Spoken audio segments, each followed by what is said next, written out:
Muy buenas noches, papás. Espero se encuentren muy bien. Es un gusto poder recibirles, es un gusto poder estar aquí en esta segunda emisión de este programa que está diseñado principalmente para ustedes, para que podamos aprender cada vez más, para que podamos tener una perspectiva, yo creo que distinta a lo que comúnmente nos han estado diciendo, ¿no? Y en este día queremos hablar de un tema que es la salud, ¿no? Hacía ya prácticamente en el año de 1928, si no me equivoco, que alguien descubrió o inventó la penicilina, ¿no? Y ha pasado tanto tiempo que la penicilina se ha vuelto como algo cotidiano, porque creo que todos nosotros tenemos en nuestra casa por lo menos una aspirina, ¿no? O algo que nos ayuda a aliviar los dolores de cabeza que a veces nuestros hijos nos los provocan día a día, ¿no? Pero hablando de salud, lo que siempre buscamos es estar cada vez mejor. Esa utopía de poder tener energía, esa utopía de poder decir, quiero estar fuerte, quiero estar saludable, pues a veces no la logramos encontrar. Bueno, no les vengo a hablar de vitaminas ni minerales, ni tampoco vengo a hablarles acerca de cómo introducirlos a un multinivel, pero al final de cuentas es importante que sepamos y conozcamos un poquito más acerca de la salud, ¿sí? Empezando por lo que es nuestra boca, ¿no? A veces creemos que nuestra boca es más que suficiente el lavarnos los dientes, pero va más allá. De hecho, un cardiólogo me decía, a veces la salud bucal tiene que ver mucho con el corazón. Y dije, ¿cómo si el corazón no se conecta con los dientes? Pero nuestro cuerpo está diseñado de una manera integral que todo repercute en cada una de nuestras áreas, ¿no? Entonces, y más sabiendo que prácticamente, no sé si ustedes sabían, pero la caries es una de las enfermedades no transmisibles más comunes a nivel mundial. De hecho, el 80% de nuestros niños aquí en México sufren de caries. Y a veces no lo sabemos porque creemos que es algo tan común de que, son los dientes de leche, ya se le van a caer. O es una manchita, voy con el dentista que se lo rasque y listo, ¿no? Pero realmente sí es muy importante el poder tener esa salud, principalmente bucal, ¿no? Y no hablemos también de lo que es el estómago, ¿no? La nutrición, las famosas dietas. Esa parte que nos dice, no, la dieta de ahora es la mejor, o que la dieta que hacía mi abuelita es la mejor. Yo me acuerdo que una vez mi madre hizo un caldo de pura cebolla con tomate y decía, vamos a estar a dieta. Ok, yo pensé que era la entrada, ¿no? Era el desayuno, comida y cena. Y esa era la dieta, ¿no? Era algo como que digo, ¿en serio? Pues sí, ¿cómo no vamos a bajar si nada más estamos comiendo pura cebolla y agua, ¿no? Pero al final de cuentas, la dieta no es algo milagroso que puede hacernos que nos sintamos bien. Las dietas es algo que debemos de aprender cómo debemos de comer, ¿no? Y es que a veces nos damos por entendido de que por estar gorditos y cachetones somos los más saludables. Historia real. Pero al final de cuentas no nos ponemos a pensar o no nos fijamos en que todo lo que está a nuestro alrededor influye, ¿no? Y tal es así que en México la obesidad infantil estamos en los lugares más altos, ¿no? Y seguimos viviendo en estas mentiras que nos fueron diciendo nuestros abuelitos. De hecho, no sé a cuánto les haya tocado que sus abuelos les hayan dicho, ¿te quieres sentir mejor? Tómate una manzanita Peñafiel para que te sientas todavía mejor, ¿no? Y ponemos remedios más allá de lo que es la información que realmente nosotros debemos de tener, ¿sí? Y luego no nos damos cuenta que al final de cuentas nuestra salud va menguando y va menguando cada vez más hasta el punto en el cual decimos, nuestro cuerpo ya no da para más. Entonces, en esta noche lo que queremos hacer es aprender, queremos conocer por lo que es la voz de los expertos, qué es lo mejor para nosotros, integrando lo que es boca, estómago y cuerpo, qué nos puede ayudar para ser mejores, tanto como padres, hacia nuestros hijos. Entonces, en esta noche voy a pedir que pasen lo que son nuestros invitados el día de hoy, en el cual vamos a recibirlos con un aplauso. Y déjenme presentarlos. Por aquí tengo un currículum bastante extenso. Tenemos a la doctora Basteli Rodríguez Alcalá. Ella es cirujano dentista ortodoncista. A la doctora Paulina Jacobo Aispuro, licenciada en nutrición, maestra en ciencia de la nutrición, humana, y al doctor Héctor Guillermo Peña Pereira, médico general especialista en urgencias médico-quirúrgicas. Un fuerte aplauso para ellos. Y bueno, yo quiero empezar con la doctora Bastelli. ¿Bastelli? Bestelli. Bestelli, ok. Si los dientes pudieran hablar, ¿qué chisme nos contarían? Perdóname.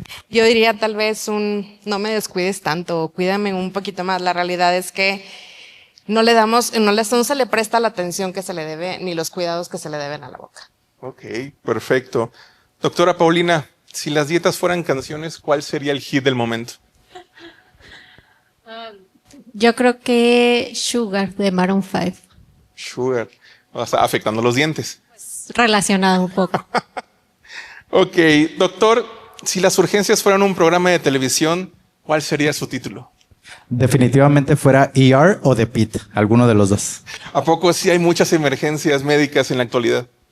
Pues sí y no. La sala de urgencias no necesariamente se atienden solamente urgencias.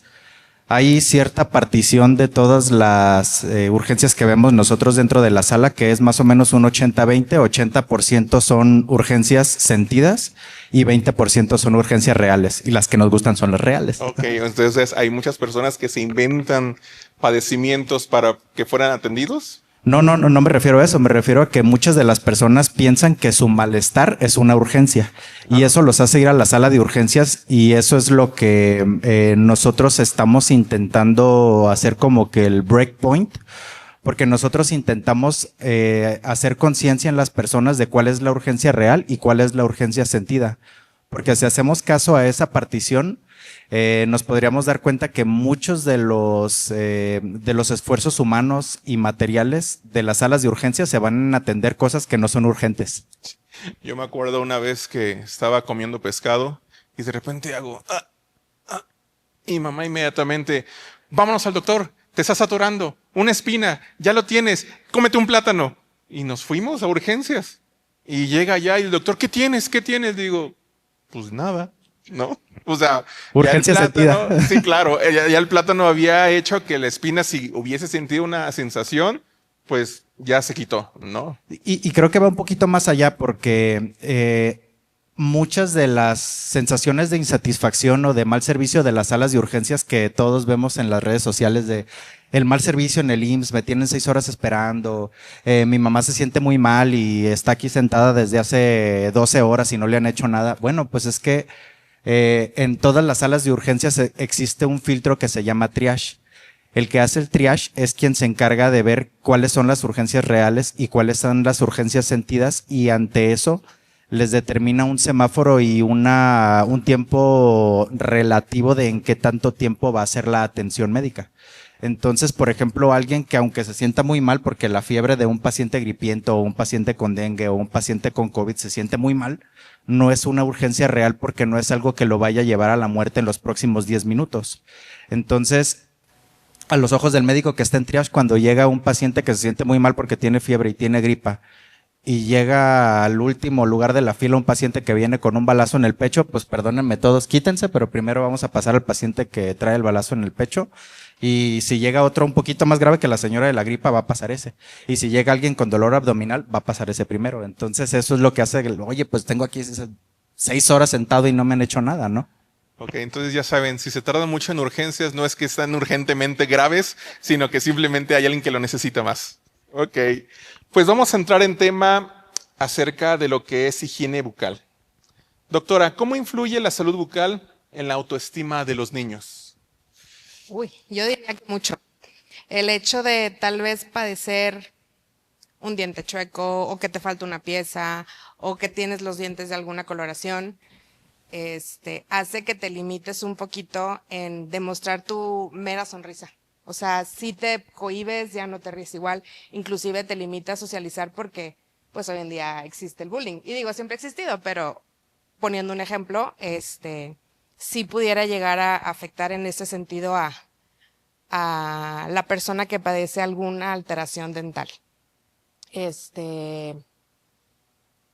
Digamos que sí hay casos en los que yo diría que hasta pues no nada más te aíslas, pues dentro del aislamiento está la depresión, está la ansiedad, están muchos sentimientos que por algo tan sencillo como una consulta dental pudiéramos encontrar una solución sencilla.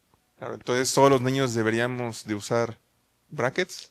Pues yo quisiera, de verdad, mi respuesta debería decir sí, pero no todos. Siempre debe de haber una correcta valoración, un correcto diagnóstico, ver al paciente de manera integral, o sea, no nada más, por ejemplo, el diente está chueco.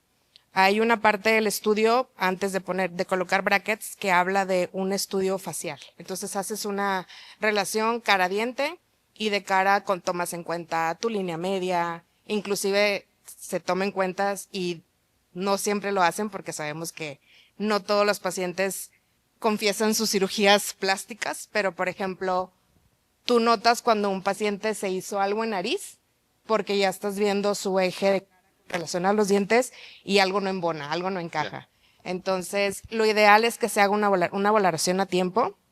El tiempo promedio de una valoración, hablando de ortodoncia, se recomienda a los 7, 8 años, cuando ya el niño presenta piezas permanentes. Piezas permanentes. Okay. Tenemos por ahí una pequeña interferencia, pero no se preocupen, no es nadie que está asustado o está diciendo, eso no es. Es mentira. Sí, la ideal promedio de una valoración de ortodoncia es a los 7, 8 años. Depende mucho de cada paciente porque hay como una pauta de la erupción dental, pero siempre hay variables. Puede ser que sea antes, puede ser que sea después. ¿Qué lo marca? Cada persona. O sea, sí, por eso se da una edad promedio y de ahí ya te tomas una radiografía, checamos clínicamente qué presenta el paciente o qué puede ser lo que pudiera estar generando que sea un motivo de consulta, porque también hay que considerar esa parte. Muchas veces se considera cierta edad, pero si el niño padece que no tiene un dientito, que el diente lo tiene fuera de oclusión, o sea, acá arriba en el fondo del saco, en el cachete, pues sí se considera hacer un tratamiento a edad temprana, pero considerando factores que a lo mejor el tratamiento se puede hacer más largo o arreglo el problema en su momento, lo estético, quito y ahí nos vemos otra vez cuando en verdad tengas la edad para continuar un tratamiento. Claro. Sí, yo de chico siempre me vi los colmillos de abajo como que muy puntiagudos. Yo decía, me siento como dinosaurio o algo así por el estilo. Le digo, estaba niño, no ahora, ¿no? Pero yo digo, si tal vez las redes sociales hubiesen existido en mi tiempo, hubiesen impulsado un poco más esta parte de hacer cosas más estéticas por el gusto de ver al superhéroe, el personaje favorito de televisión y demás. Pero en la actualidad que las redes sociales están cada vez más alrededor de nuestros hijos, ¿cómo afectan las redes sociales? O sea, ¿qué locuras llegan a hacer a veces los jóvenes por las redes sociales? Sí ha habido modas, por ejemplo, ahorita, no sé qué tan atrás haya estado la moda o cuándo inició, pero hay una moda en la que te colocas una piedrita, un brillito en los dientes, 2, 3 dientes y según ellos pues bien coquetos, ¿no? Pero también si te pones a pensar en qué tanto influye, pues hay músicos, no necesariamente influencers, hay músicos, todos los raperos, si te fijas, tienen como muy característico el ponerse como una guarda dorada así de oro y que brille y que se note, siempre y cuando a tu diente no le haga nada, o sea, que sea una guarda quitapón y me la pongo para el concierto, me la pongo para Halloween o me la pongo para cosas así, no hay problema. Pero ya agredir tu diente y todavía cuando el diente está sano, o sea, quiere decir que no tiene caries, que no tiene manchas, que no quiere nada, y tú como quiera vas a ese tipo de procedimientos, pues sí va a tener repercusiones a largo plazo porque no es algo que debe ser, tal Claro. No, imagínense, yo me acuerdo, no sé cuándo escucharon que Anaí se quitó todos los dientes para ponérselos todos postizos. Digo, el dolor que ha de haber sentido eso. O sea, a veces nada más cuando se nos entierra una astillita o un totopo de los chilaquiles, esos ricos que nos comemos prácticamente casi cada fin de semana, se nos entierran en encía, o sea, el dolor. Ahora imagínense todos los dientes. ¿Cuántos dientes tiene el ser humano? La dentición infantil tiene 20, 10 arriba y 10 abajo, y la dentición adulta puede tener de 28 a 32, la variable son las muelas del juicio. Qué dolor poder hacer todo ese cambio que pues en realidad yo creo que era innecesario o sí es necesario a veces hacer el cambio de todas las piezas dentales. Para que se vea como un poquito estético la situación, o sea, si en verdad te vas a arreglar la parte anterior de tu dentadura, se recomienda que sea de perdido de canino a canino, o sea, de colmillo a colmillo, para que al momento de que uno sonría se vea todo Parejito. armonioso y, ajá, y parejito. La realidad es que ya depende de cada doctor, depende de cada paciente y de las circunstancias que cada quien tome. ¿Cuáles son las recomendaciones que nosotros como padres podemos tener hacia nuestros hijos en función de lo que es la higiene bucal? Uy, yo con 2 en casa, te diré. Sí o sí, o sea, puede que a lo mejor en la mañana te salgas a las carreras, que no regreses a tu casa en todo el día y no tengas como el tiempo de dedicarle al cuidado. Sí o sí, de noche, por favor, que no te falte cepillarte los dientes. O sea, en la noche es como cuando más activas se ponen las bacterias con todo lo que comiste, con todo el azúcar, con todos los... O sea, es un montón de variables que sí hace de sus desgarros y sus despapalles en boca en la noche. Aparte de eso, tenemos la cultura de que el enjuague y el hilo es para adultos. No. También lo puedes inculcar en niños. Inclusive es como ejemplo. Si papá lo hace, el niño va a empezar a verte, te va a empezar a querer, yo también quiero y déjame y yo lo puedo. Entonces, el hilo dental, no tanto el hilo así como que sacas de la cajita, sino ahorita hay unos muy prácticos que vienen ya con su ganchito y nada más te lo pasas entre diente.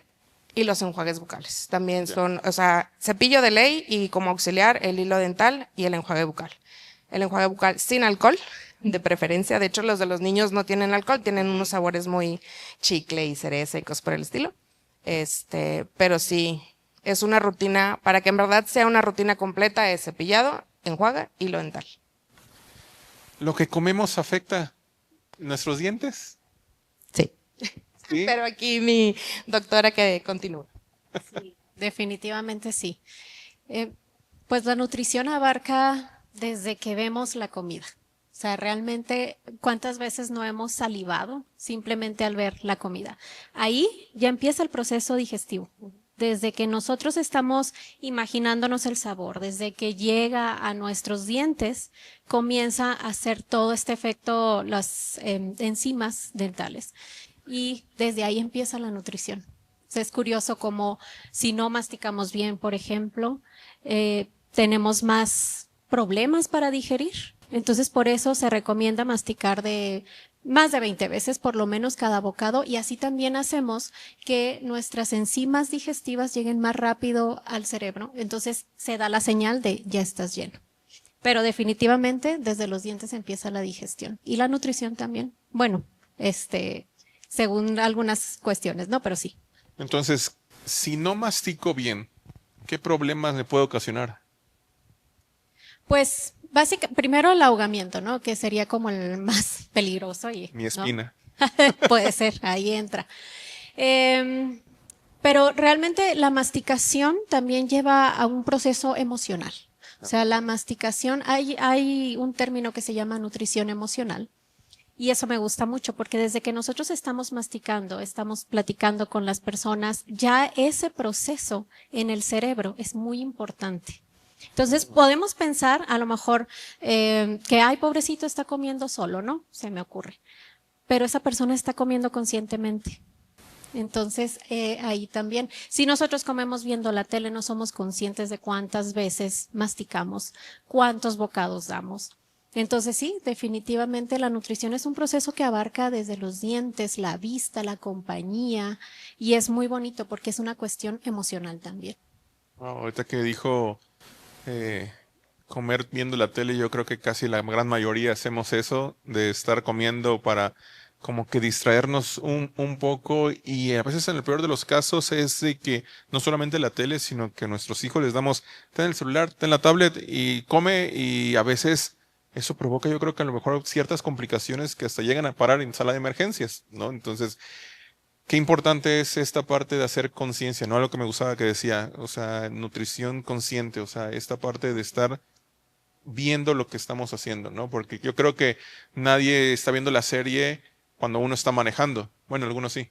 Pero no la gran mayoría está viendo una serie o su celular mientras está manejando. ¿A ese nivel sería comparable lo que es el comer saludablemente o estar consciente de lo que estamos comiendo? Definitivamente, porque te pongo un ejemplo rapidito, estamos viendo la serie o la pantalla y de repente volteamos y ya acabé, ya terminé. ¿En qué momento? Es muy común que suceda eso.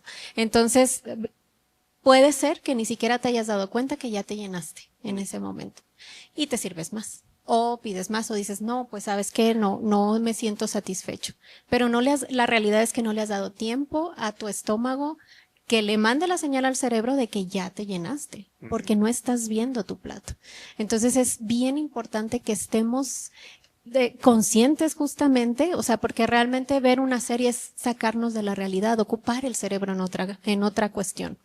Y si nosotros estamos viendo el plato, pues ya empezamos a ver, mira, tengo 5 trozos de brócoli o 10 trocitos de carne, como lo hacen los niños justamente, ¿no? Me voy a comer y negocian. Me voy a comer 3 brócolis. Y entonces ellos cuentan los pedazos de brócolis que se están comiendo. Eso es nutrición consciente también.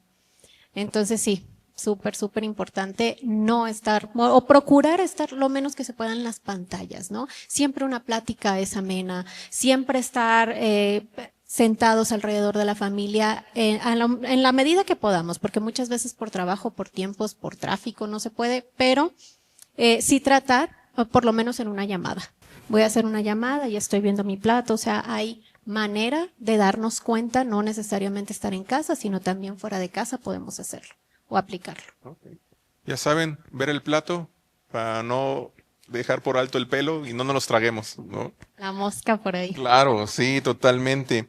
Ahora, si estamos siendo conscientes de lo que, o que en cierta medida a veces no somos conscientes, eso nos puede acarrear un problema de desnutrición porque no estamos viendo lo que estamos comiendo, o cuáles podrían ser los síntomas en el cual nosotros podemos decir, mi hijo come re bien o no quiere comer. ¿Cómo puedo yo saber como papá que mi hijo está sufriendo desnutrición? Porque creemos que desnutrición es la persona que está en los huesitos, cuando a veces los niños gorditos y cachetones somos a veces también los que están bien desnutridos porque no tienen eso, nutrición, ¿no? Sí, definitivamente el metabolismo, o sea, hay personas que en normopeso que son metabólicamente enfermas, ¿no? Y lo contrario, o sea, puede ser personas que tienen un sobrepeso y están sanos, ¿no? También puede suceder. Realmente los signos de los que nosotros tenemos que estar alerta, sobre todo en los niños, es las uñas quebradizas, sí es importante, el cabello. No es normal que los niños pierdan cabello o que se les torne como un cenizo, un color cenizo, ya que empieza a perder como colores. Exacto, el brillo es falta de colágeno, falta de algunos nutrientes. O sea, realmente los nutrientes sí se manifiestan en nuestro cuerpo, principalmente uñas, cabello y dientes. Ajá, siempre estar checando que no haya estas manchitas blancas, que no se estén rompiendo nada más porque sí. Y bueno, algunos síntomas que van más allá, que no es tan a lo mejor evidente, pero que los niños todo el tiempo se estén comiendo las uñas o que les agarre por comer tierra o que se les antojen otras cosas que ya no es alimento, también nos puede hablar de una deficiencia. Entonces, pues principalmente estos 3 que digo, que es cabello, uñas, dientes, también la piel se reseca muchísimo cuando hay falta de nutrientes. Entonces sí se puede diagnosticar, sí, con signos clínicos. Pasemos a la palabra que casi todos le tenemos miedo, dieta. Ok. ¿Qué es una dieta? O sea, ¿cómo podemos definir realmente lo que es la dieta y cómo distinguir de una dieta saludable? Porque también hay dietas que no son saludables. ¿Cómo podemos distinguir esta palabra tan cliché que siempre lo asociamos con voy a pasar hambre a lo que realmente significa? Sí, justo. Dieta es absolutamente todo lo que nosotros comemos en el día. Entonces, son diferentes tipos de dietas. Hay dietas para personas con patologías, hay dietas normales, pero en realidad todas las dietas deben de ser saludables o procurar que todas sean saludables. Y sí, la gente tiende a tenerle mucho respeto a la palabra dieta, ¿no? Dieta es restricción y la realidad es que no es restricción. Dieta es el conjunto de absolutamente todo lo que consumimos nosotros en un solo día. Puede ser una dieta buena o puede ser una dieta mala. Respecto a las dietas saludables, pues hay un término que me gusta mucho y que de hecho lo escuché en un niño de preescolar, que decía que a él le daban su plato arcoíris. Entonces el plato arcoíris es el plato que tiene o debe de tener muchos colores. Y esa es una dieta saludable. Así es como rápidamente nos damos cuenta si una dieta está completa o está deficiente en algunos nutrientes. Entonces el plato arcoíris es este plato que tiene verde, amarillo, rojo, morado, no necesariamente en cada comida, pero si nosotros nos ponemos a pensar, los colores se asocian a nutrientes. Entonces, ¿qué colores hemos consumido hoy, por ejemplo? Si desayuné un omelette con espinaca, bueno, ahí tengo lo verde, y un licuado de fresa, tengo verde rojo, comí, no sé, pollo chino, que también se me ocurre que tiene muchas verduras. Tratar de combinar todos estos colores, ¿no? Y definitivamente con los niños es todo un tema, y lo digo por experiencia propia. Seguramente, o sea, les encanta el plato arcoíris, ¿no? Y la idea de muchos colores, pero van a empezar a delegar. O sea, ellos se van a comer la proteína y por ahí 2, 3 vegetales. Pero lo que podemos hacer, bueno, lo que debemos hacer es siempre seguirlos ofreciendo, no desistir, porque en algún momento los van a empezar a probar. Y en el momento en el que los empiecen a probar, les va a gustar, ¿no? Esta es una parte también de maduración de papilas gustativas. Conforme avanzamos en edad, vamos madurando papilas gustativas y a los niños termina gustándoles muchas cosas que ni siquiera querían probar cuando eran más pequeños, ¿no? Lo importante es el ejemplo, siempre el ejemplo. Si nos ven comiendo a nosotros un plato lleno de colores y hasta se emocionan, y aunque lo dejen en ese momento, eventualmente lo van a probar. Pero sí, esta es una dieta saludable, una dieta con muchos colores, un plato con mucho color. No necesariamente el pastel unicornio. Ese no. Tiene que ser frutas, verduras. Y también se puede. O sea, realmente lo que importa ahí es la frecuencia. Ya. Muchas veces nos dicen, es que me prohibieron muchos alimentos. No es que estén prohibidos, realmente a mí no me gusta ni siquiera usar esa palabra como no comas eso, ¿no? Obviamente, pues si nos vamos con la doctora Telly, pues sí sería muy dañino la cantidad de azúcar que estamos consumiendo, ¿no? Pero realmente es la frecuencia, o sea, un pastel cada evento de cumpleaños está bien, o sea, unas rebanadas, o sea, todo tiene que ver con la frecuencia y la cantidad, y todo está permitido, porque si no, sucede el efecto contrario. Empezamos a no querer o a quererlo mucho, porque es como igual, ¿no? Como los niños, no hagas esto, y ahí van. Entonces, pues se me va a antojar mi pastelito, el postrecito, la crepa, y no está mal, pero frecuencia y cantidad, siempre estarlos checando. ¿Pan o tortilla? Digo, veo que, o sea, nuestro mundo está como que muy separado por hábitos y costumbres. México creo que somos el mayor consumidor en tortilla, Europa en pan, Medio Oriente en lo que es trigo en cuestión de pan árabe o esos productos. Y uno dice, ¿por qué a ellos no les hace mal y por qué a mí sí me hace mal?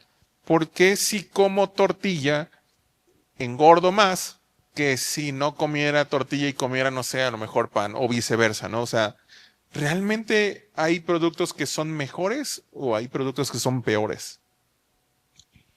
Yo no diría mejor o peor, realmente la tortilla es más o menos 20 calorías por cada tortilla, entonces si nos ponemos a pensar no hay muchas calorías en una tortilla, pero en 10 tal vez.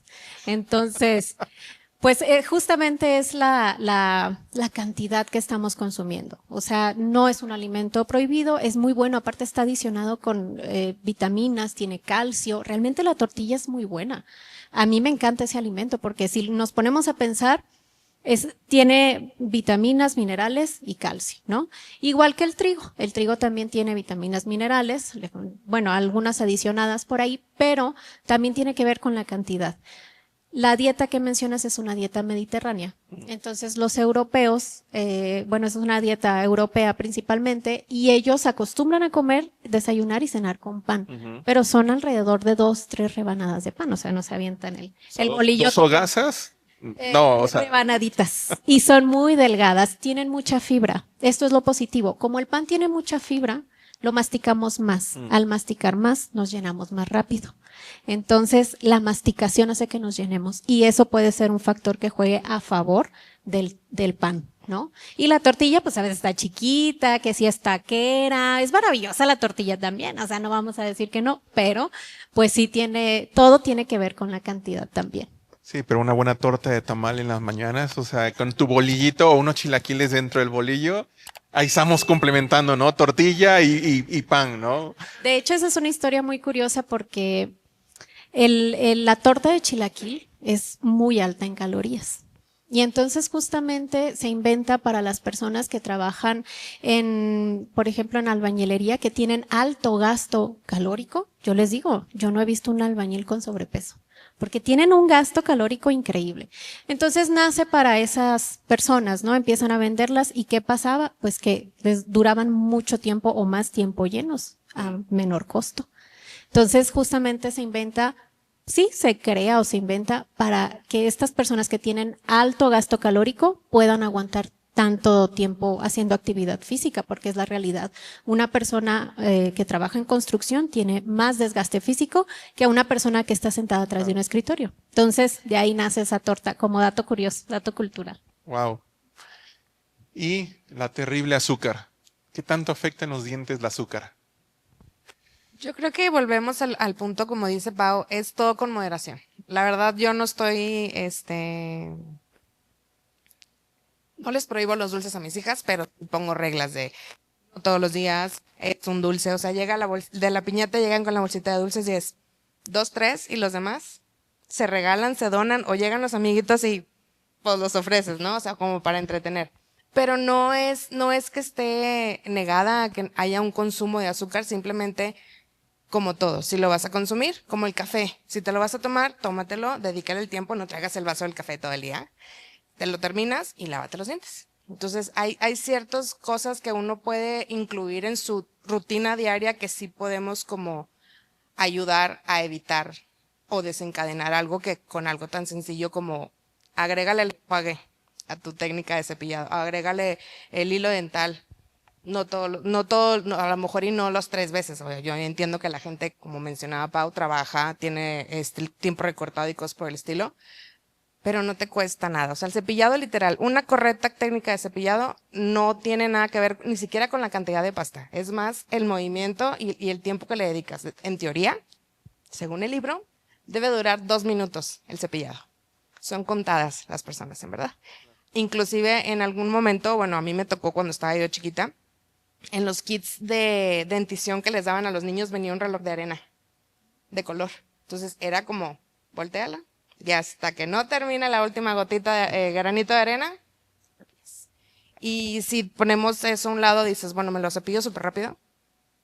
Mientras que sea el movimiento adecuado. O sea, tipo la técnica es técnica por la famosa canción de los dientes de arriba. Literal, esa es la técnica. Y lo ideal es que dure 2. O sea, divides tu boca. Divides tus 2 minutos en 4, porque la boca se divide en 4 para trabajar, y ya pues ahí medio le calculas si no tienes tu relojito de arena por un lado. Claro. Pero no, o sea, la realidad es eso. Sí puedes consumir, no tiene nada de malo que consumas dulces, pero que tengas los cuidados posteriores a una ingesta de azúcar. Claro. Anécdota chistosa, me acuerdo muy bien, estaba en tercero de primaria. Nos habían pedido un cepillo de dientes porque nos iban a aplicar flúor en la escuela. El caso es que no llegó el dentista, pero desde que llegué en la mañana a la escuela, agarré y metí el cepillo en la boca y andaba. Juegue y juegue, mordiendo. Termina el día, lo saco y lo veo todo, las cerdas todas desbaratadas. Dije, me van a regañar. ¿Y qué le dije a mi mamá? Es que me cepillé todo el día los dientes y por eso me lo desgasté y por eso quedó así el cepillo, ¿no? No sé si me haya querido, no lo creo, pero realmente es algo que ahorita se me vino a la mente en esta parte de cepillarnos, ¿no? O sea, haciendo conciencia de las acciones que vamos realizando en nuestro día a día, creo que vamos a tener una mayor claridad de lo que estamos haciendo, porque a veces este ritmo o esta cultura que realmente cada vez es más acelerada nos lleva a no darnos cuenta de lo que estamos haciendo, ¿no? Y si no nos damos cuenta de nosotros mismos los que estamos haciendo, ¿qué es de nuestros hijos? ¿Qué es el ponerle realmente una atención o un cuidado, el darle por lo menos esos 2 minutos de ya te cepillaste los dientes? Y yo creo que si todos ponemos atención y agregamos 2 minutos a cada hora de nuestro día en ver a qué están haciendo nuestros hijos, yo creo que también otra cosa sería, ¿no? O sea, porque creemos que nada más el fin de semana es como que, el fin de semana sí es familiar, pero de lunes a viernes, sí, y yo creo que es algo para ir reflexionando, porque si no luego caemos en sala de emergencias, ¿no? Y eso es lo que menos queremos, ¿no? Y más escuchando estos datos acerca de una mala cultura de alimentación, porque como he oído casos de gente que desayuna con Coca-Cola, come con Coca-Cola, cena con Coca-Cola, y digo, wow, qué hígado tan fuerte, ¿no? Pero creo que al final de los tiempos la factura llega siempre, siempre llega, ¿no? Y por eso la obesidad infantil en México ocupamos de los primeros lugares, ¿no? O sea, ¿qué casos o qué podríamos hacer, doctor, para no caer en estas malas prácticas en cuestión de lo que es la salud? Fíjate que precisamente esta pregunta yo venía masticándola como para encontrar la forma en la que se diera en la respuesta el impacto que se necesita para que se tomen acciones para no llegar a eso, y creo que la encontré. Siempre en la vida de todo ser humano, todos los caminos, independientemente de cuál escojamos nosotros, llevan a la sala de urgencias. Desde el nacimiento, si algo nos llega a pasar, todo nos lleva a una sala de urgencias, porque el fin de nuestra vida, en el mejor de los casos, cuando recibimos atención médica, termina en una sala de urgencias, o nuestra vida termina con un padecimiento que debería de ser atendido en una sala de urgencias. Entonces, estas respuestas yo se las voy a dar a través de los ojos de un urgenciólogo, ¿sale? Y a través de los ojos de un urgenciólogo ya es demasiado tarde todo lo demás. O sea, es demasiado tarde todos los esfuerzos, es demasiado tarde todas las intervenciones, es demasiado tarde, y son decisiones que ya no se tomaron, porque en el contexto del paciente que me llega a mí a la sala de urgencias, es un paciente que ya le pasó de todo para llegar a estar ahí, ¿sale? Entonces, regresando al contexto de tu pregunta, el niño mexicano tiene por herencia el gen mexicano, que ya es un gen que no nos ayuda mucho, porque ¿Tortilla? ese gen… No, Pues, no, gente. es un gen que a nosotros nos predispone a tener más riesgo de tener enfermedades metabólicas que cualquier persona en el mundo. O sea, nada más por nacer en México ya tenemos ese riesgo. Vayámonos a Estados Unidos. Allá yo creo que no. Y desgraciadamente nosotros como mexicanos no tenemos la cultura de encontrar la manera de frenar todos los factores de riesgo que sí son modificables para que ese gen no juegue en nuestra contra. Y entonces eso hace que volteemos a ver a nuestros niños, ¿no? Desgraciadamente en México nosotros no ganamos mundiales, no somos muy buenos en algunos de los deportes, pero sí somos muy buenos para la obesidad infantil. Desgraciadamente en México nosotros somos el primer lugar mundial en obesidad infantil. Y eso va de la mano a muchas cosas. Primero, de cuestiones culturales, o sea, no tenemos la cultura del buen comer, no tenemos la cultura de la buena higiene dental, no tenemos la cultura de sentarnos a platicar con nuestros hijos, no tenemos la cultura de sentarnos a ver qué están comiendo, no tenemos la cultura de saber ver cuáles son los factores de riesgo que pueden hacer que nuestro propio hijo tenga un estado de desnutrición o de obesidad o de muchas cosas, ¿no? Y eso hace que nosotros como país seamos primer lugar en obesidad, y que seamos primer lugar en que ese niño que a corta edad es un niño con obesidad, es un niño que desarrolla resistencia a la insulina a corta edad, que esa resistencia a la insulina se trata de que, voy a ejemplificarlo en que las células tienen que comer oxígeno y glucosa. Cuando ya empiezan a comer o que empiezan a activar otros mecanismos por los cuales obtienen energía, son otros mecanismos secundarios que tienen otras repercusiones metabólicas diferentes a lo que debería de ser. Entonces nosotros, las células se nutren de glucosa, que la glucosa llega de la comida, no hay de otra.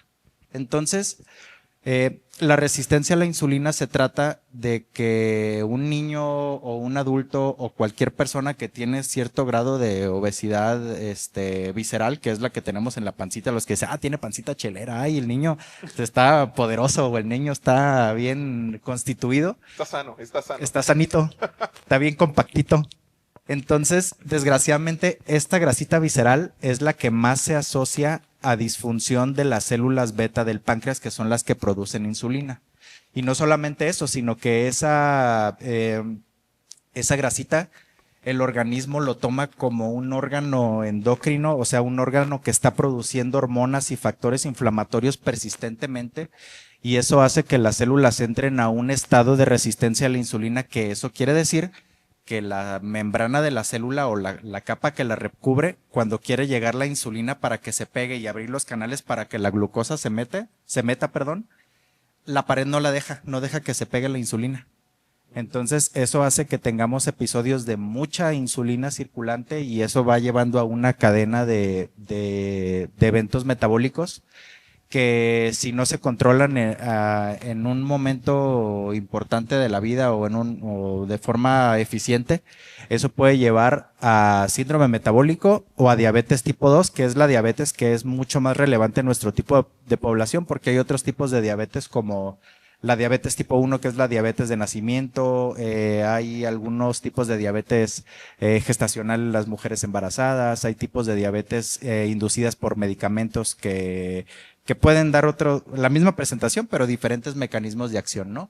Pero a fin de cuentas, la que es importante para nosotros como población mexicana y del mundo, porque es la que más nos está pegando, es la diabetes tipo 2. Y fíjense que lo más importante de este tipo de diabetes es que se puede prevenir. En todos los casos se puede prevenir.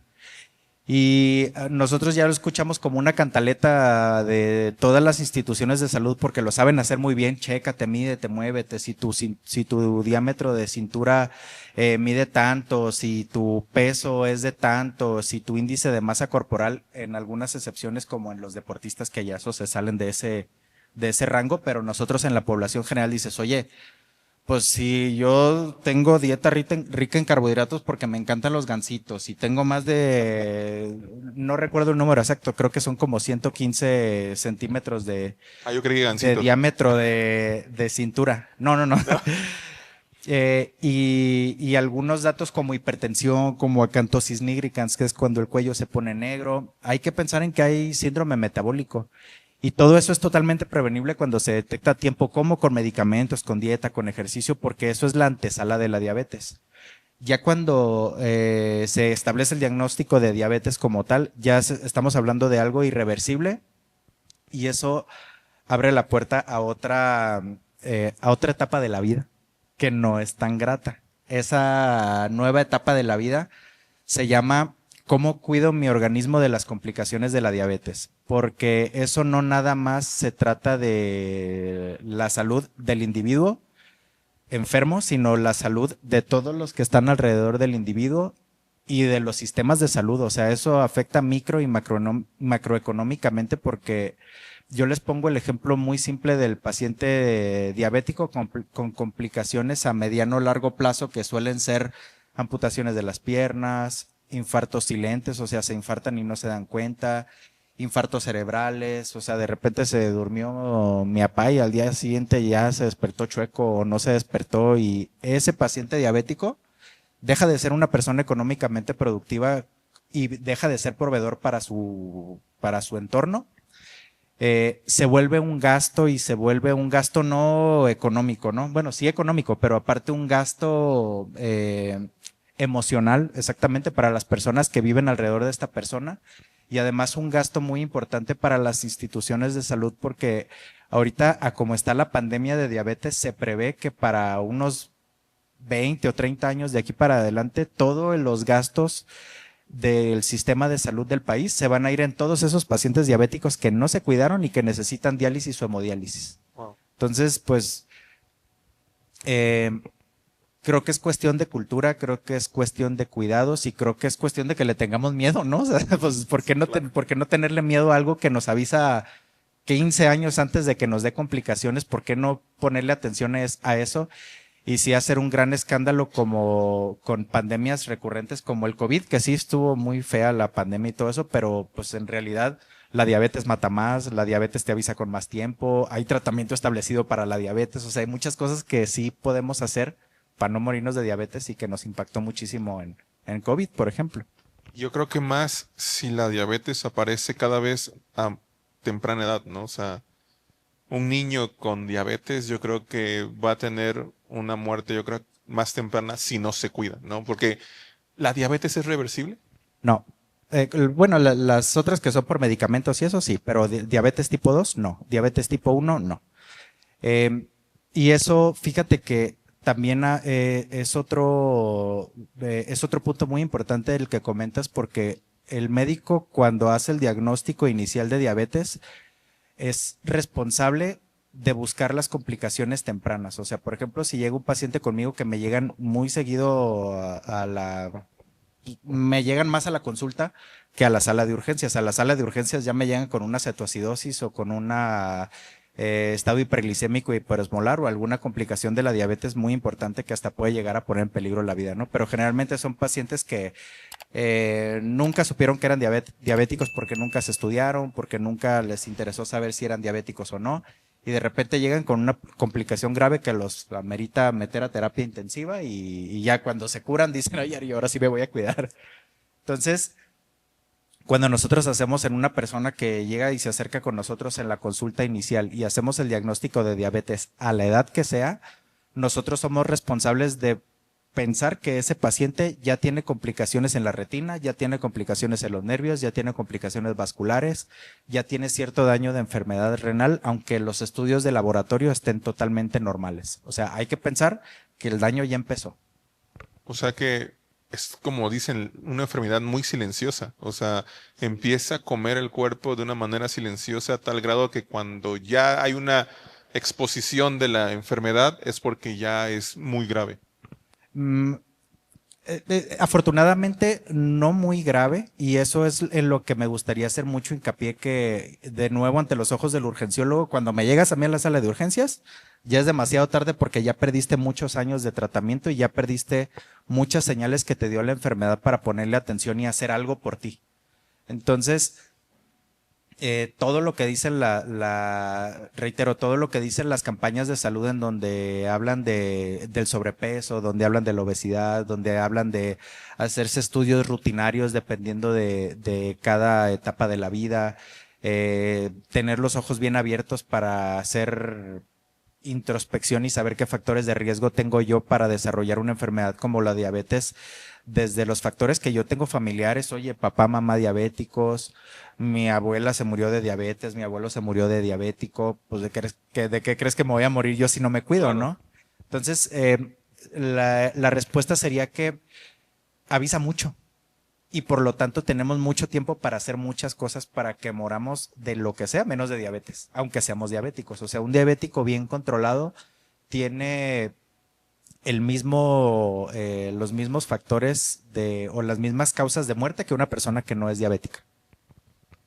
Convenientemente a veces creemos que nuestros hijos toman buenas decisiones al dejar ir solo a lo mejor a la tiendita de conveniencia cuando convenientemente a veces esas tienditas no son nada saludables, ¿no? ¿Qué repercusiones entonces existe en lo que consumen los niños? Porque hay veces que creemos que con tener el estómago lleno ya es suficiente, ya desayunó, ya comió, pero no sabemos que ese estómago lo llenaron a lo mejor de Sabritas, lo llenaron de Gancitos, lo llenaron de Coca-Cola, lo llenaron de todos esos productos y que lamentablemente son los de más fácil acceso y más accesibles, hablando en términos económicos, ¿no? Entonces, ¿cómo podríamos estar nuevamente conscientes de lo que le estamos dando a nuestros hijos? O sea, porque como padres a veces decimos, yo creo que es suficiente con que ellos ya no me digan tengo hambre, ¿no? Pero creo que va un poquito más allá. O sea, ¿qué recomendaciones desde cada campo podría existir para que podamos tener esta conciencia en lo que realmente estamos dando a nuestros hijos? Bueno, pues definitivamente primero enseñarlos a tomar decisiones. Es decir, que los niños sepan, y los niños lo saben, ¿eh? Son súper inteligentes.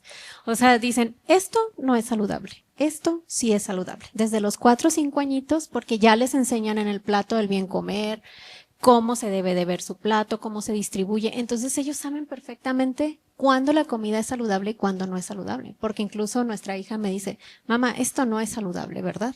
¿No? Entonces quiere decir que sí lo saben. Ahora lo que tenemos que hacer es enseñarlos a tomar decisiones. Entonces, ¿cómo te lo vas a comer? ¿Qué prefieres llevar? O sea, tengo aquí un paquete de galletas, pero ¿cómo te gustaría que las dosificáramos? No sé, ellos empiezan a tomar sus propias decisiones y eso es muy bueno para los niños porque aparte de que les mejora la autoestima, pues ellos ya empiezan a notar cómo es su dieta. Entonces de repente es, sí, quiero 4 galletas. Bueno, no, mejor 2 para poder comerme una quesadilla. Entonces ellos empiezan a generar este tipo de decisiones y lo cual es muy bueno. Yo diría enseñarlos a tomar decisiones, acompañarlos en todo momento, sobre todo en los primeros 5 años de la vida. Es la etapa crítica o la etapa más importante de la nutrición de los niños, porque de ahí se define el resto de su vida. Pareciera que no, pero sí. Entonces, los primeros 5 añitos, muy importantes, enseñarlos a tomar decisiones y decir, ¿sabes qué? Esto sí lo puedes comer, pero puedes tomar cierta cantidad. No es tan aconsejable que comas esto, todo el paquete, ¿no? Porque todo el paquete estamos hablando a veces de más de 500 o 600 calorías, que para un niño es muchísimo. Estamos hablando de más de la mitad de su requerimiento diario. Entonces, imagínense, no quiero decir marcas, pero pues estos ultraprocesados, que es todos los panecillos que vienen en paquetes, ¿no? A veces alcanzan hasta las 200 calorías, una cosita así. Ahí sí voy a decir el mamut, ¿no? Porque tiene 200 calorías. Es increíble la cantidad de calorías a las que estamos sometidos también. Y nuestra responsabilidad como padres es, vamos a tomar decisiones conscientes. En el supermercado es muy bueno que los niños vayan al supermercado con los papás, porque entonces ellos comienzan también a tomar decisiones y decisiones conscientes. ¿Qué quieres comer? Ayúdame a planificar el día de mañana. Pues pollo. Ok. ¿Qué verduras le podemos poner al pollo? Pues le podemos poner esta. Y entonces ellos se hacen parte de la decisión y comienzan a ver que pueden hacerlo, que pueden lograrlo y sobre todo que son conscientes de lo que están consumiendo. Entonces, volvemos a lo básico, no hay alimentos prohibidos, sí lo podemos consumir, pero ¿qué tanto vas a comer? Esa es la verdadera ciencia de la nutrición. Entonces sí, acompañarlos a tomar decisiones. Es mentira eso que dicen que ya de grandes aprenderán a comer verduras. Tengo un amigo que tiene casi mi misma edad y él dice no, verduras no. Entonces, importante. Enséñenle a sus hijos a comer desde temprana edad frutas y verduras. Y definitivamente puede ser que nadie se las ofreció en algún momento. Y entonces también podemos crear comportamientos pues ni las conocía, no sabía que el betabel podía ser tan rico, que una berenjena cocida podía mejorarse, ¿no? Siempre buscar también la opción de mejorar la comida. ¿Quieres limón? ¿Te gusta el chilito en la fruta? O sea, ese tipo de cosas también se vale porque pues es ofrecerlas y modificarlas a como les gusten a los niños. Entonces, sí se puede. Betabel no, a mí no me gusta. Y tan rico que sabe. Es que luego espanta. A mí me encanta. El betabel espanta. Creo que todos saben a qué me refiero. Sí, el betabel espanta. Entonces, el color de la orina parece que hacen sangre. Entonces, para aquellas personas que no saben qué pasa con el betabel, porque probablemente nunca lo han probado, si orinan muy, muy rojo, es normal. Pero tiene mucho hierro, o sea, tiene muchísimos nutrientes. Doctora. ¿Cuál era la pregunta? Desde la perspectiva, en este caso, bucal, o sea, ¿cómo podríamos tener esa conciencia de enseñarle a sus hijos todo lo que es el hábito para prevenir enfermedades o prevenir cómo caer en lo que es un padecimiento ya crónico? La otra cosa con la que me he topado en la consulta es que el niño a edad relativamente chica, o sea, niños de, no sé, la edad de mi hija, 7, 8 años, llegan con un montón de caries.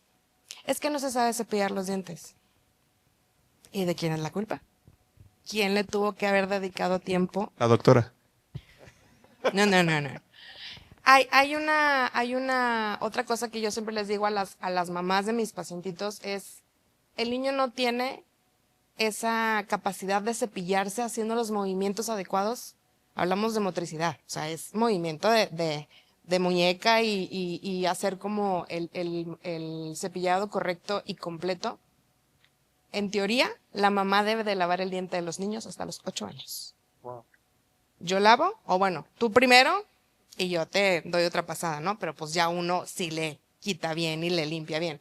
Pero en teoría es hasta los 8, uno es el encargado de. Ya después si quieres, es que tiene caries, no se los lavó. Pues sí, o sea, ya a los 15 años no te van a andar lavando la boca, ¿verdad? Me queda claro. Pero esa es otra cosa que mucha gente no está consciente de. Entonces llega el niño con caries, ¿a quién le echo la culpa? Claro. ¿Cómo te ayudo? O sea, otra cosa, llegan o es muy característico en niños chiquitos, las famosas caries que se llaman caries por biberón. Porque dejan al niño con el biberón toda la noche. Y a pesar de que el líquido se terminó, el jugo o lo que le hayas puesto, que yo estoy en contra de eso, sí, si le vas a dar biberón, ya no me toques temas que te malforma la cara. O sea, el hecho de que estar succionando hace estragos en boca y en cara, también afecta el diente. Entonces, el hecho de que se quedó dormido y no hubo quien le limpiara nada hasta el día siguiente, y si bien te va, tú solo sacas las conclusiones. Entonces, sí es muy importante, como decía Pau, poner el ejemplo. Si no te las ofrecen las verduras, pues nomás, nunca por iniciativa propia vas a decir, hoy quiero probar la berenjena. Entonces, sí es algo que en verdad es a base de ejemplo. Como muchas cosas en esta vida, con tus hijos vamos a cepillarme, acompáñame a cepillarme los dientes, que te esté viendo. De hecho, inclusive hay gente que llega y me dice, es que le doy el cepillo como mordedera, porque hay un punto donde la erupción de los dientes es molesto. Entonces, a los niños chiquitos les damos las famosas mordederas, pero es para quitarte la ansiedad de la molestia que estás sintiendo. Y una mamá me dijo una vez, es que yo le daba los cepillos dentales, entonces él sabe lo que es un cepillo desde antes de, y yo, bueno, si así fueran todas, pues qué padre, ¿verdad? Pero ese es otro consejo que yo les doy. No crean que porque ya el niño tiene edad como para estar consciente de lo que es lavarse el diente, lo va a hacer de la manera adecuada para evitar que se formen las caries o algún otro problema, porque no nada más hay caries, es el sangrado de la encía, la inflamación de la encía, bueno, ya cuando se complica más una carie, pues ya hablamos de tratamientos pulpares, endodoncias, que ya corona, puente y ya. O sea, de algo tan sencillo como te enseño, le dedico el tiempo, los 2 minutos, mira, divertido, voltea el relojito, vamos a cumplir con lo que se debe, te evitas un montón de cosas. Entonces dicen, el dentista no es caro, el descuido es caro. Doctor. Creo que la educación tiene que estar en casa. O sea, realmente los médicos no somos los que somos responsables de la salud, sino cada quien desde su trinchera tiene que ser responsable de la salud de uno y de los suyos. Creo que el tener los ojos bien abiertos a todas las señales de toda la información que vemos afuera, ojo, no se confunda esto con ser psycho de la salud, ¿no? O sea, no se confunda con ser así, buscar cómo todo sea pulcro, perfecto, limpio, cómo estarle buscando enfermedades a un familiar. No se trata de eso, sino se trata de ser conscientes de las cuestiones odontológicas, de las cuestiones nutricionales, de cómo va creciendo mi bebé o cómo va creciendo mi niño, cómo está en comparación de sus compañeros, cómo es su desempeño en la escuela. Caray, ¿ese más gordito? Caray, es el más chaparrito, es el que siempre trae un gansito en la mochila, es el que lleva más galletas, o sea, también nosotros tenemos que tener los ojos bien abiertos y ser muy responsables para ese tipo de educación familiar. Yo creo que, y creo que entre líneas creo que convergemos los tres en lo mismo que la educación, eso es la prevención. Perfecto. Pues ya saben, papás, si no quieren que sus hijos sean los próximos gurú de la dieta milagrosa o los tratamientos maravillosos para el futuro, enseñémoslos desde chicos y enseñémoslos de lo que son los diretes de la salud. Muchas gracias, doctores. Gracias. Sí. ¿Alguna pregunta? Vamos a pasar a la parte de preguntas y respuestas. Sí, por acá. Hola, buenas noches. Me encantó la plática. Antes que todo, felicidades. Muchas gracias. Los tres se ven muy preparados y acá nuestro director también. Mi duda es a base del azúcar. Suele pasar de que en una dieta para poder bajar de peso te restringe el azúcar, pero te la sustituyen, vamos la redundancia, con el sustituto de azúcar. Yo tengo una teoría muy personal, pero quiero que me digan si es verdad o no. ¿Es más dañina lo que viene siendo el azúcar sustituta que el azúcar de caña o es sana? Esa es mi duda. Es una muy buena pregunta y es una pregunta que suelen hacernos mucho. Los edulcorantes lo que hacen o cómo funcionan rápidamente son potenciadores de dulzor, ¿no? Entonces un edulcorante va a hacer que con menos cantidad nos endulce hasta 20 o 30 veces más cualquier producto, pero usamos menos cantidad. Por eso es que muchas veces los nutriólogos dicen, prefiera el edulcorante, ¿no? Splenda, que es el que sí está indicado en personas con diabetes, puede ser. Pero los demás edulcorantes, pues siguen siendo endulzantes, que aunque se usa menos cantidad, nos sigue sabiendo mucho más dulce incluso que la propia sacarosa, que es el azúcar de la caña. Entonces siempre lo natural es mejor. Yo les digo que lo natural es mejor.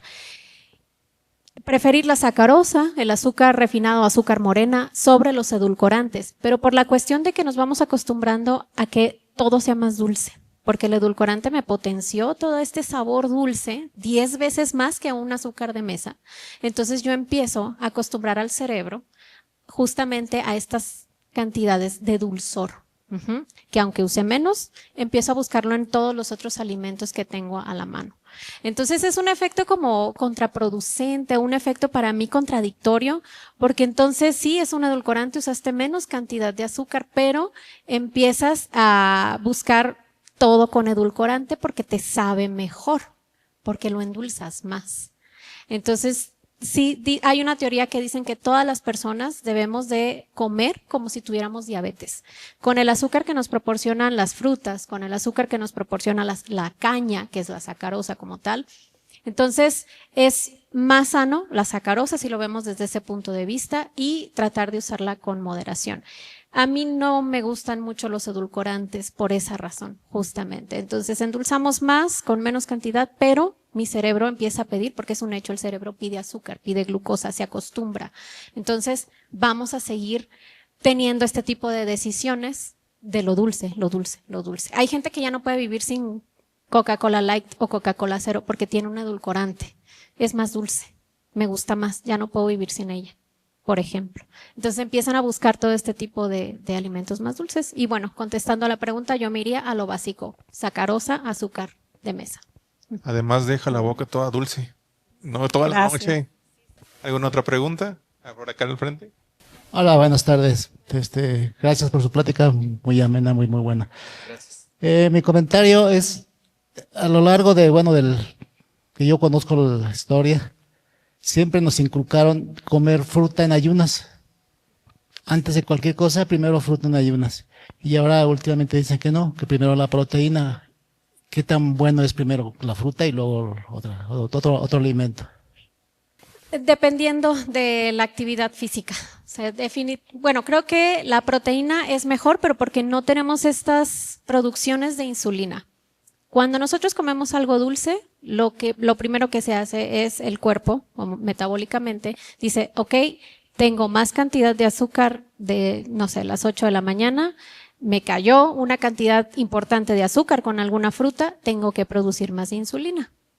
Entonces, realmente lo que se busca es producir menos insulina, por lo cual la respuesta sería mejor la proteína. Empezar con el huevito, empezar con, no sé, cualquier otro tipo de proteína, algún bistec de res, no lo sé, pero sí preferir la proteína solo para evitar que se genere mucha insulina en el cuerpo, porque ya esto empieza a generar otro tipo de cosas como nos decía el doctor, o sea, tenemos más, puede darnos más antojo, incluso la insulina, puede generar más tejido adiposo, que es la grasa, y la grasa genera insulina. Entonces se vuelve como un círculo.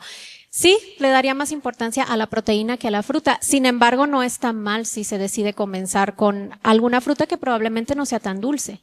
Una manzana verde, naranja, los cítricos son muy buenos. O sea, realmente sería más eso. Como una actividad física, sí se recomienda una fruta primero. En actividad física específicamente, sí, si van a hacer actividad física, si se levantan a caminar, si se levantan al gimnasio, pues ahí sí entra la fruta como más importante, puede ser, porque nos genera más glucosa en menor tiempo. Ajá. Entonces sí, para actividad física sí puede ser. Si es una mañana normal, pues la proteína. Qué bueno que contestó la nutrióloga porque yo iba a decir una barbaridad. Para cuestiones de metabolismo gastrointestinal funciona un poquito diferente. El metabolismo gastrointestinal durante la noche se mantiene como en un periodo de latencia, se podría decir, como que nosotros en nuestro organismo manejamos dos sistemas básicos y primitivos como si fuéramos animales, ¿no? Uno que se llama el sistema simpático y el otro que se llama el sistema parasimpático. El sistema simpático es el que nos aumenta la presión arterial, nos abre las pupilas para alcanzar a ver más, nos prepara para la lucha, nos pone nerviosos, nos aumenta la frecuencia cardíaca, o sea, nos prepara para huir porque el sistema simpático siente que hay un animal que nos viene correteando y que nos va a matar, ¿no?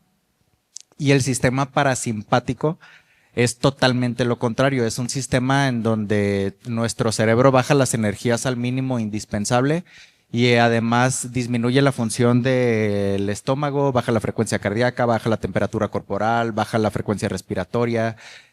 Al cerebro lo apaga, por así decirlo, para que entremos en algo así como un modo de ahorro de energía, ¿no? Y este sistema simpático y parasimpático todo el tiempo está luchando y todo el tiempo se debe de mantener en cierto equilibrio, ¿no? Cuando el sistema simpático aumenta, el sistema parasimpático lo equilibra para que se bajen y vuelvan a estar dentro de nivel los dos y nos mantienen en un estado relativamente tranquilos a todos, ¿no? O en un estado basal, se podría decir. Algunos hacemos trampita porque a algunos nos gusta echarnos un café en la mañana y se activa el sistema simpático y nos pone más activos. No sé si han notado que cuando nos pasamos con el café nos pone taquicárdicos, ansiosos, hipertensos, nos pone así como acatísicos se llama, tener que estarnos moviendo sin motivo aparente, perdemos la capacidad de concentración en alguna cosa como que necesitamos hacer algo que involucre intelectualidad o raciocinio porque nosotros estamos preparados para salir corriendo y huir, ¿no? Y eso no es diferente en la noche. En la noche el sistema que se sobrepone sobre el otro es el sistema parasimpático, pero eso no hace que disminuya la producción de ácido graso, de ácidos gastrointestinales dentro del estómago. La fisiología normal del estómago hace que esos ácidos sean parte integral de la nutrición y sea parte patológica en algunos casos de la odontología, que es, por ejemplo, en las personas que producen mucho ácido son los que tienen mucha acidez gastrointestinal, ¿no? En esas personas, cuando nosotros en el ayuno comemos lo que sea, independientemente de los picos insulínicos o para lo que sea que querramos, cuando nosotros tomamos líquido, cuando nosotros comemos comida, cuando nosotros echamos algo a la panza, eso hace que los ácidos gástricos se diluyan y que disminuya toda la sensación de vacío en el estómago, la sensación de ardor por el exceso de ácidos gástricos. Las personas que tienen reflujo gastroesofágico, o sea que se les regresa la comida, que tienen eructo, que tienen sensación de que se les quema el esófago, que es un estado no normal, o sea, es una enfermedad. Pero finalmente esas personas cuando comen se diluye el ácido gástrico y eso hace que se diluya la sensación esa de hambre, de ansiedad y eso calma el ácido gástrico. Entonces, en función nutricional es lo que dice Pau y en fisiología gastrointestinal es así como funciona. Entonces lo que caiga es bueno. para acabar pronto. Siempre y cuando no sean gansitos, por favor. A lo que se refiere el doctor es que romper el ayuno es importante con la calidad de la comida, ya sea fruta o proteína, con cualquiera de los dos que se rompa el ayuno está bien. Ya si nos vamos a un refresco o algo más copioso que venden por las calles, bueno, ya ahí sí romper el ayuno nos puede traer algunos problemas. Buenas noches, felicidades, muchas gracias. Quiero preguntar, ¿qué médico es el indicado para tratar la diabetes? Sí. También preguntar si la miel es mejor que cualquier otro, incluyendo el azúcar, ¿sí? Y también preguntar por qué cuando, en este caso yo cuando termino de mis comidas se me antoja algo dulce. Aunque sea un chocolatito, algo tengo que comer, algo dulce. No sé si sea normal o nada más soy la antojadiza o no sé. Yo creo que otra vez ahí la pregunta va 50 y 50%. El mejor médico para tratar la diabetes, yo recomendaría que fuera un internista porque llega un rango de edad en el que el internista tiene que ser el centro de atención de todo. O sea, por ejemplo, así como nosotros llevamos a nuestros niños con un pediatra y que el pediatra conoce a nuestro niño y sabe cómo ha ido creciendo y sabe de qué se ha enfermado y sabe qué vacunas tiene y sabe qué medicamentos le funcionan mejor. O sea, no sé, 1000 cosas que pudiera o 1000 variables que pudiera tener un niño. Pues el pediatra de los adultos es el internista, el que nos tiene que conocer, el que tiene que ver y que tiene que ir identificando a tiempo nuestros factores de riesgo, tiene que ser el internista. Además, que yo veo a los internistas como una especialidad pivote, porque el internista, dependiendo de su gran capacidad para hacer diagnósticos, porque los internistas viven de hacer diagnósticos, ellos dicen, ok, este paciente que ya lo diagnostiqué como diabético, volvemos al ejemplo que pusimos hace ratito, el paciente que lo acabo de conocer y que resulta que es diabético, pues ahora yo soy responsable de mandarlo con el oftalmólogo para que el oftalmólogo nos diga si ya tiene daño en la retina. Soy responsable de mandarlo con el cardiólogo para que el cardiólogo me diga si ya tiene daño cardíaco, si ya ha tenido infartos silentes. Yo soy responsable de mandarlo con el nefrólogo para que vigile la función renal. Y cada uno lo ve una cita y me lo regresa y yo ya leo la nota del nefrólogo.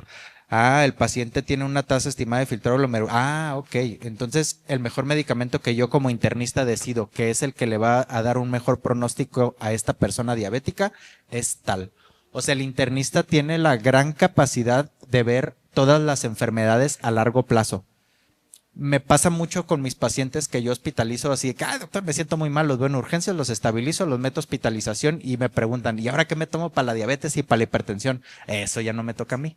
¿Por qué? Porque los ojos del internista a usted lo van a ver con unos ojos más críticos para una enfermedad que a usted le va a durar 10, 20, 30, 40 años y mis ojos son para verla ahorita que se está muriendo, pues. O sea, es diferente.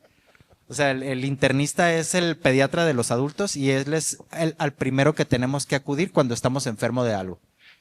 Todos los médicos en este país tenemos que tener una adecuada formación para saber identificar y tratar diabetes, hipertensión, para saber detectar cáncer de mama, para saber detectar cánceres tempranos, para saber detectar cáncer cervicouterino, para saber detectar sangrados anormales, para saber llevar seguimiento de embarazo. O sea, somos los médicos, todos tenemos formación de médico general antes de ser especialista o subespecialista o Dios del Olimpo o cualquier otra cosa que hagan después de la medicina general, pero todos tenemos que ser médicos generales y todos tenemos que tener la formación para saber manejar este tipo de enfermedades. Pero así un especialista para darle así al clavo a un buen tratamiento de la diabetes es el internista.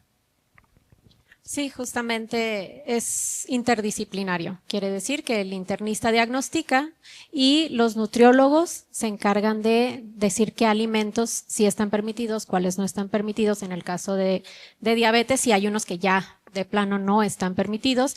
Y psicólogo. Siempre es bueno, es muy, muy bueno el acompañamiento psicológico, porque a veces hay un impacto en ya me prohibieron todo, no puedo comer nada y pues ¿para qué vivo? Entonces la gente se deprime, tiende mucho a deprimirse por la cuestión nutricional. Entonces siempre este acompañamiento es el adecuado, nutriólogo, internista y un psicólogo. Y la segunda pregunta que me hizo es referente a la miel. Sí, la miel, yo siempre les digo, los empaques de la naturaleza son los mejores. Entonces la miel, entre más natural sea, pues obviamente mejor. Las abejas son lo más poderoso que existe en esta tierra y lo más sagrado que tenemos. Entonces, la miel es muy buena, sí, para endulzar. Podemos preferir la miel sobre edulcorantes, definitivamente. Tal vez sobre sacarosa, pues no nos dé el sabor que deseamos, pero sí es mejor la miel para endulzar cualquier postre o bebida que se prefiera. Sí, sí se puede usar. Y tiene un poder edulcorante también bastante significativo, sin que llegue a ser dañino o que lleguemos a tener es más estable, digamos, su efecto en el metabolismo. Porque todos los edulcorantes nos generan, volvemos a los picos de insulina para que se utilice el azúcar rápido. Es que me estás dando mucho azúcar, tengo que generar mucha insulina, entonces esto descompensa el organismo. Y si tomamos miel, por ejemplo, aunque sube rápido la glucosa en el cuerpo, es más estable el metabolismo de ese tipo de glucosa, porque también hay tipos de glucosa. Está la fructosa, son diferentes tipos de glucosa y se utilizan diferente en el organismo, son vías metabólicas. Entonces el cuerpo es maravilloso y sabe que el de la miel es natural, se usa diferente, fructosa, ¿no? Entonces, todo eso es muy importante conocerlo. Y la otra pregunta, del dulce. Esto es mucho conductual y es una cuestión psicológica. Hay personas que necesitan ese digestivo después de la comida y lo que sucede ahí es que se generan estímulos que van a nivel neuronal y ya estos estímulos dicen, ya está completo tu ciclo de comer. Entonces es una cuestión mental básicamente muchas veces, o que lo traemos desde niños, esta costumbre de después de la comida el arrocito con leche y este tipo de cosas, y se vuelve algo conductual porque entonces ya acostumbro a mis células que den el mensaje al cerebro de que necesitan lo dulce para cerrar el ciclo. Entonces no está mal si todo tiene que ver con la selección que hagamos. Un pedacito de chocolate, media tacita de arroz, o sea, no está mal siempre y cuando no nos comamos un pastel entero o cosas que vengan en empaques, los ultraprocesados, ¿no? Entonces, decisiones conscientes. Vamos a preferir siempre porciones más pequeñas con empaques naturales, frutas, todo esto, sobre los empaques que nos ofrece la industria. Muchas gracias. Ya saben, aún el cirujano plástico, aunque los quiera dejar como bombón, tiene que saber identificar diabetes e hipertensión. ¿Qué te dan por ahí? No, primero. Ok, gracias. Buenas noches. Un mito, el microondas. ¿Es verdad que perdemos tantas capacidades alimenticias a la hora de calentar en microondas? Sería una pregunta. Y otra pregunta sería para los tres. Estamos hablando de todos los tratamientos preventivos. Evidentemente estamos hablando que somos personas que ya tenemos una cadena de enfermedades que venimos arrastrando.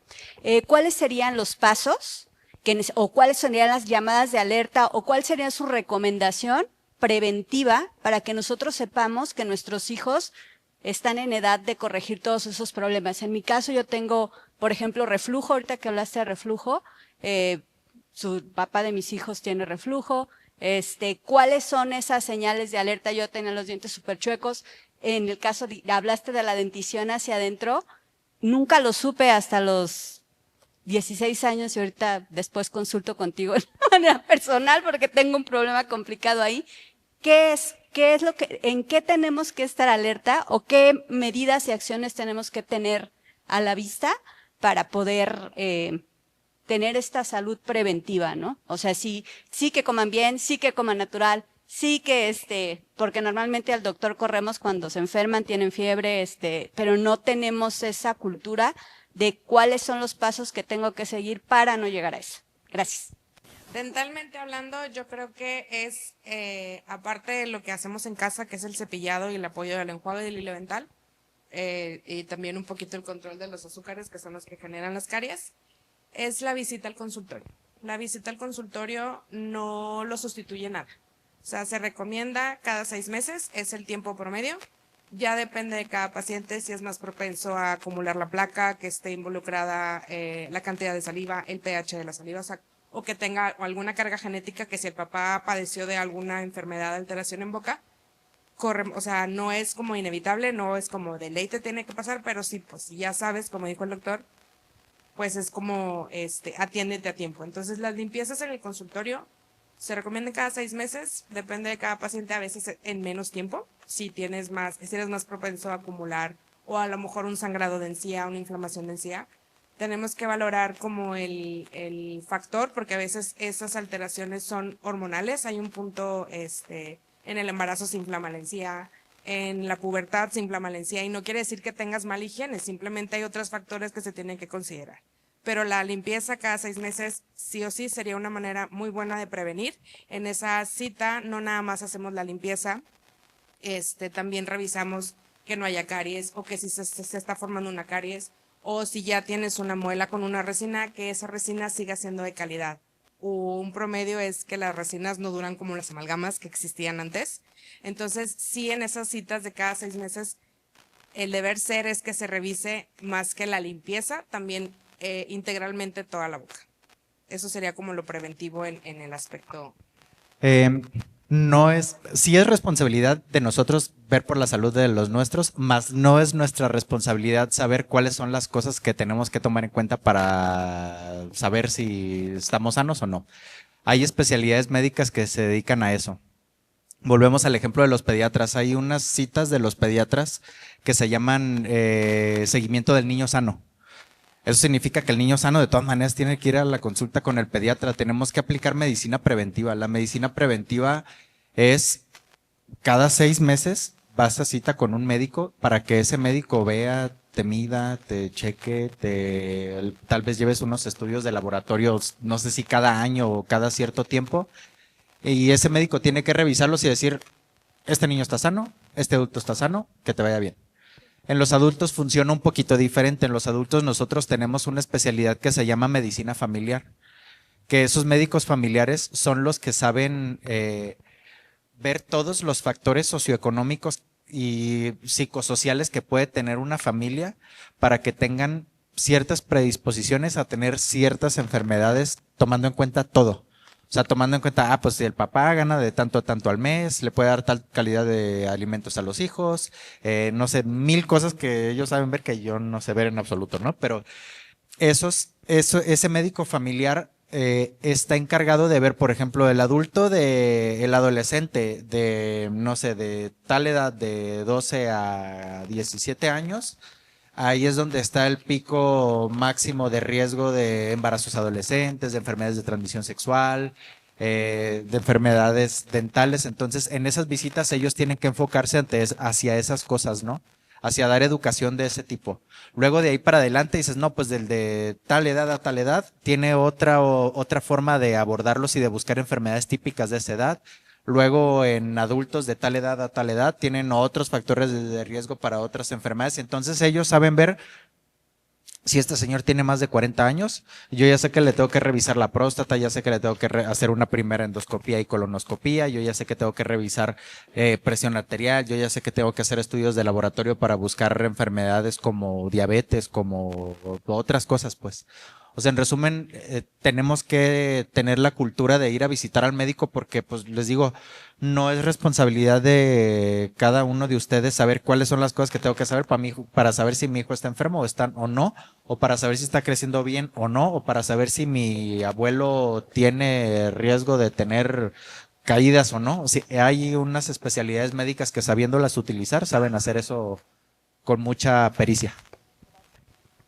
Respecto al microondas, va a depender del tipo de alimento. Nosotros tenemos diferentes tipos de vitaminas en cada alimento. Hay alimentos que las pierden cuando su cocción es por mucho tiempo y con mucha temperatura, entonces pasan al agua y esa agua contiene esas vitaminas. Siempre es mejor también no someterlos, o sea, por ejemplo, hablando de espinacas. Una espinaca cruda tiene mayor contenido, el hierro, que si está muy cocida. Entonces, pues va a depender del alimento. Lo que sí es muy importante es tratar de no calentar alimentos en plásticos que no están aptos. Hay muchos que ya vienen justamente recubiertos para poder someter a este tipo a esta temperatura a estos alimentos, pero los microplásticos sí se desprenden de de los plásticos que no están aptos para horno, entonces llegan al alimento y ese alimento lo ingerimos y entonces empieza a circular. Y bueno, no se sabe todavía el impacto que tienen estos microplásticos a nivel de cerebro, porque ya se encontraron microplásticos en cerebro. Entonces, cuidar más que nada esa parte. Pero sobre la temperatura en el horno, realmente el horno no llega a tanta temperatura como para podernos cambiar de forma estas vitaminas. Pero en un caldo sí es mejor, si no se quieren comer la verdura, pues tómate el caldo, ¿no? También tiene muchas vitaminas. Buenas noches. Mi pregunta es sobre la dieta. Hay son dos preguntas. Una, a mí me han dicho que es recomendable que uno no cene. Uno está haciendo una dieta y aparte de comer saludable, es de tratar de no cenar para el mayor tiempo posible antes de llegar a dormir, que no consumamos un alimento, aunque sea sano. Y otra que también he escuchado es de que tengamos el mayor ayuno posible, aunque sea algo saludable, pero como que no sé si sea verdad o sea mentira, que nos despertamos y que aguantemos lo más que podamos sin consumir ningún alimento y que eso le ayuda a la dieta, como que el cuerpo humano es tan inteligente que, por ejemplo, absorbe la gordura, o sea, cuando estamos hablando de una dieta, no absorbe la gordura y así más rápidamente la gente puede bajar de peso saludablemente. Esa es mi pregunta. Definitivamente, también muy buena pregunta. Definitivamente aquí son dos, el algoritmo es sencillo, son dos cuestiones. Una es la ingesta que tenemos de comida y la otra es el gasto. Y de ahí parte todo. Absolutamente el peso de las personas está regulado por ingesta y gasto. Si tengo menor ingesta y más gasto, bajo de peso. Si tengo más ingesta y poco gasto energético, pues voy a subir de peso, ¿no? Lo que lo que me están comentando es sobre el ayuno intermitente. El ayuno intermitente es justamente esto, tratar de estar el mayor tiempo posible sin consumir un alimento para que el cuerpo, digamos, haga una autofagia. La autofagia es como que empiezo a utilizar todos los nutrientes y la grasa acumulada que está en nuestro cuerpo y entonces podemos bajar de peso más rápido y mejorar marcadores de glucosa, marcadores de colesterol y triglicéridos. ¿Por qué? Porque entonces bajé la ingesta y aumenté mi gasto, porque finalmente yo pienso, finalmente manejo, finalmente tengo que cocinar, bañarme y todo esto es gasto calórico. Entonces, si una persona no hace ejercicio, estamos hablando de un gasto calórico mayor simplemente con sus actividades diarias, ¿no? La idea del ayuno intermitente es justamente bajar la cantidad de comida y aumentar la actividad física. Pero, ¿qué sucede cuando rompemos el ayuno intermitente? La calidad de la comida.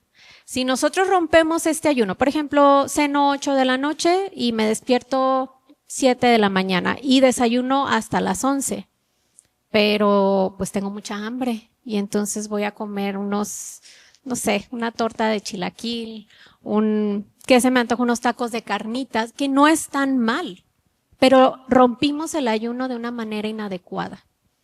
Realmente ahí es donde entra, es el truco. ¿Cómo vamos a romper el ayuno intermitente o el ayuno tan prolongado? La calidad es muy importante. Si lo rompemos con este tipo de alimentos, volvemos al mismo punto, generamos mucha insulina y la insulina nos descompensa absolutamente todo el metabolismo, ¿no? Pero si lo rompemos con proteína, con fruta, con fibras que son buenísimas, con granos, todo esto, pues estamos rompiendo correctamente el ayuno intermitente. Entonces, va a haber muchas personas que dicen, es que a mí no me funcionó el ayuno intermitente, o lo contrario, a mí me funcionó muy bien. Todo depende de cómo rompían su ayuno. Entonces, ahí entra otra vez la selección de los alimentos, ¿no? Y pues bueno, siempre, eso sí me gustaría que a la gente se le quede bien grabado. Solamente hay una manera de perder o ganar peso y es que no está en equilibrio lo que consumimos con lo que gastamos. Por eso tanto énfasis en la actividad física, porque entonces si gastamos más de lo que consumimos, pues vamos a tener más músculo. Empezamos a romper fibras musculares y entonces pues ya no suceden todas estas cosas que dicen, pues es que yo bajé de peso con puro ayuno intermitente, pero va a llegar el momento donde ya estés en tu peso o tu organismo mismo se acostumbre, se adapte y tengas que hacer gasto calórico con actividad física. Es el estancamiento, ¿no? Famoso. Pero sí, es maravilloso todo eso y la respuesta es cómo rompemos nuestro ayuno. Pero sí funciona, sí mejora marcadores. Perfecto, pues doctores, muchas gracias. Gracias por todos esos tips. Esperemos que lo podamos aplicar en casa, lo podamos aplicar con nuestros hijos. Y bueno, no nos quedemos con nada más la información, compártanla. Y bueno, le vamos a pedir que también nos den sus contactos, sus redes sociales para poder colocarlos al final de lo que es el video. Y recordemos, lo que se hace en casa es lo que vale más que lo que podamos también aprender afuera. ¿Sí? Pues muchas gracias y buenas noches. Gracias a todos.